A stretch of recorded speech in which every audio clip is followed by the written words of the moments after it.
Assalamualaikum warahmatullahi wabarakatuh. Pemirsa yang online dimanapun berada, kita dinarasikan, diceritakan sejak kecil, digaungkan, disosialisasikan, di apa lagi? Ya kita diajari untuk membunuh cicak, terutama malam Jumat itu konon pahalanya gede gede banget dah, nggak tahu berapa segede apa tahu.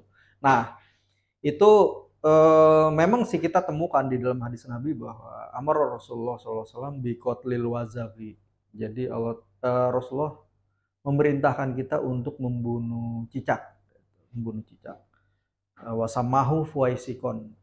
Nabi kita menyebut eh, cicak itu sebagai penjahat kecil, kira-kira gitu. Ada tasghir di situ, pusat fuaisikon. Ketika membunuh cicak itu ada hadis riwayat Imam Muslim yang mengatakan bahwa siapa yang membunuh nyamuk sekali pukul maka pahalanya dicatat 100 kebaikan untuk dia, 100 pahala untuk dia. Jadi uh,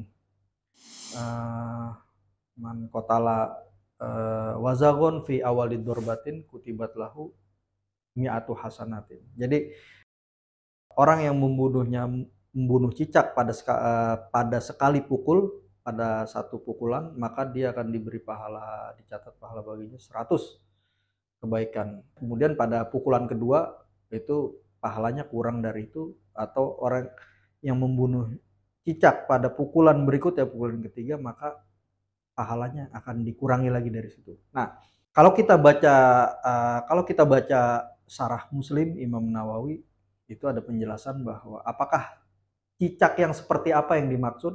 Apakah cicak yang kita kenal sekarang hari ini yang seperti dilakukan oleh anak-anak, cicak-cicak di dinding itu yang merayap di dinding-dinding itu yang kita sebut sebagai cicak. Nah, Imam Nawawi memberi penjelasan bahwa cicak dan tokek belang itu satu jenis. Artinya kalau mengacu pada penjelasan Imam Nawawi di Syarah Muslim itu bahwa cicak yang dimaksud tentu berbeda dari cicak yang kita kenal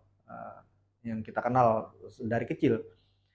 Anjuran untuk membunuh cicak ini tentu ya karena cicak ini dianggap bagian dari al-hasyarat al-mu'dhi. Jadi bagian dari hewan-hewan atau dia jenis reptil yang dapat mengganggu atau menyakiti. Saya kira kalau masuk tokek belang, saya kira itu bisa jadi menyakiti ya, bisa jadi menggigit atau membahayakan manusia. Sehingga wajar sekali kalau Rasulullah itu memerintahkan kita untuk membunuh penjahat-penjahat kecil itu, wasamahu waisikon, itu penjahat kecil atau kategori hewan yang bisa mengganggu, yang menyakiti karena dapat menggigit. Adapun terkait cicak yang kita kenal sekarang yang terlalu kecil itu, tapi kalau punya potensi membahayakan itu saya kira ya cicak-cicak yang kita kenal di lingkungan kita ini itu saya kira masuk atau termasuk dari cicak yang dimaksud di dalam hadis yang diperintahkan bagi kita untuk membunuhnya.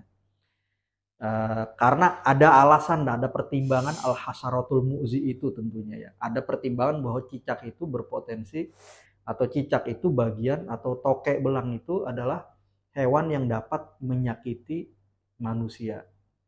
Saya kira itu yang bisa saya sampaikan, kurang lebihnya saya mohon maaf. Wallahul muwaffiq ila aqwamit thoriq. Wassalamualaikum warahmatullahi wabarakatuh.